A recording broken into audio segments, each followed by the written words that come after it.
আমাদের যে জমি জায়গা নিয়ে সমস্যা ছিল, এপ্রিল মাসে আমাদের সার্ভেয়ার এসে দুইবার জমি একবার মাপছে, আর একবার মাইপে যার যার অংশ তাক তাক বন্টন করে দিছে। বন্টন করা দেওয়ার পর 2টা দাগের জমি, এই জমি বন্টন করে ওরা বন্টন নামে সিগনেচার করছে। সার্ভেয়ার দিয়ে আমিন নিয়ে এসে মাপানোর পরে তারপরে ওয়াল দিয়েছি আমরা। সেই ওয়াল গত 20 তারিখে বাইরে থেকে সন্ত্রাসী ভাড়া করে নিয়ে এসে রাতের অন্ধকারে ওয়াল ভেঙে আমাদের মেইন গেটে তালা মেরে দিছে। তালা মেরে দিয়ে আমাদের হুমকি ধামকি দিছে যে এই সম্পদ আমরা জোর করে নিয়ে নিব। কিন্তু আমাদের অরিজিনাল দলিল আছে আমাদের, এবং একটা দাগের সম্পদের জন্য, খাজনার জন্য হাইকোর্টে আমরা রিট আবেদন করছি 2022 সালে।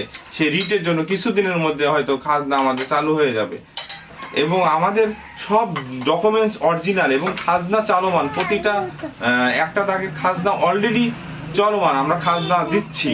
খাজনার